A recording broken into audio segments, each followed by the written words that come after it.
Croeso i bawb, my friends. I hope this finds you well. Here we are, Dewi Sant, St. David's Day. Now, there are some truly great last words out there. Things men and women have said as they've left this life. Stephen Hawking once said, "Let us work together to make the future a place we want to visit." Be brave, be determined, overcome the odds. It can be done. Leonard Nimoy, who played Mr. Spock, he said, "Life is like a garden. Perfect moments can be heard but not preserved, except in memory. Live long and prosper." And then, of course, there's Stan Laurel of Laurel and Hardy fame, that great philosopher who left us with these words: "I'd rather be skiing." But there are some truly wonderful last words out there, my friends. But for me, none compare to this. And I truly apologise for my absolute butchery of the Welsh language. Here we go. Aglwydd I ffioddr a chwiodydd. Byddiwch iawen. Ac edwch eich ffydd a cred. A gwenech I pethau bychan a welsoch. Ac a gwisoch gen y fi. I know, I'm sorry. If you're a natural Welsh speaker, I'm so sorry. But maybe you'll recognise those words if I do them a little better. Lords, brothers and sisters, be joyful, keep your faith and your creed, and do the little things as you have seen and heard me do.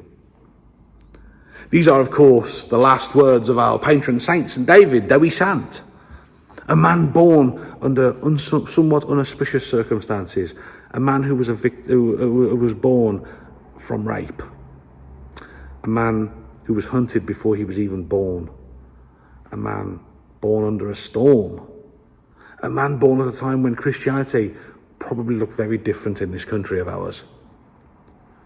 But St. David, interestingly enough, little tidbit for you, he's the only patron saint that was actually born in the country he patronises.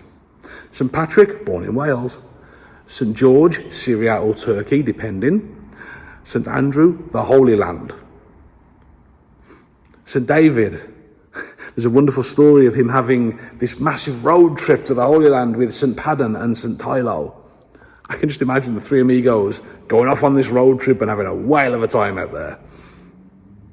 But as they went, they spread Christianity throughout the continent as they went.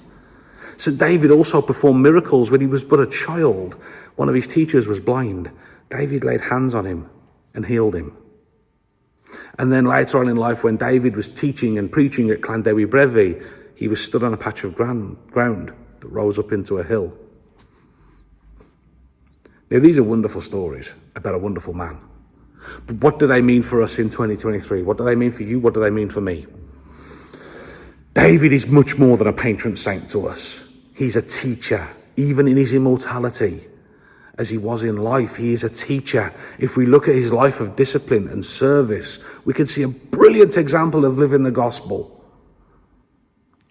And the thing is, that example, it's homegrown. Local boy, done good. Yeah! But David also captured something that I personally have come to love since I moved to Wales more years ago than I'd like to admit, to be honest. I'm not that old, promise. Do the little things. Sometimes people are a bit too busy to do the little things, but if we do the little things, we learn so much about each other. Doing the little things, stood having a cup of tea and a chat, you might learn that I'm a Wolverhampton Wanderers fan. You might learn my favourite colour's blue. It's in the little things that we can help each other. It's there we learn who we really are. And the little things, they matter to us so much. They make us unique. If we pay attention to those little things, we can't go wrong.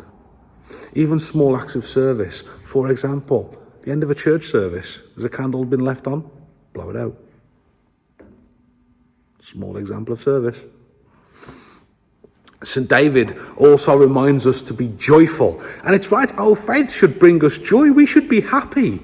We are loved by an immortal Lord who adores us, who went to the cross for us. Us, for my piddly little ass. For you. He went there. What's not to be joyous about that? This is the thing, see, we say, spread the good news. What is the good news? The good news is very simple. The good news is this: Jesus loves you. You've been a bad person in previous life. I get that, so have I. Jesus still loves you. You've done bad stuff that you regret. Yeah, me too. Jesus loves you. That's the good news. Jesus loves you. But what's not joyous about that? Then there's those other words, isn't there? Keep the faith. Oh, how easily we forget that. Keep the faith. Bad things happen. All of a sudden we start questioning, oh, where was God when this happened? We all do it. You do it. I do it. We all do it. So David tells us to keep that faith with Christ, to believe that he's right beside us in the good times and the bad. And sometimes we all need just that little reminder. I'm sure in our hearts we believe it, but sometimes we need to be told, hey, it's all right. He's right there. And my friends, Jesus knows the little things that make us up. That's why he empowered his servant David to be able to see them, because he knew they would matter so much to us. And so, my friends, as we come to the end of our time together on this St. David's Day, remember, be joyful, keep the faith, do the little things. And to close, I'll ask you with one small little question, doing the little things, see?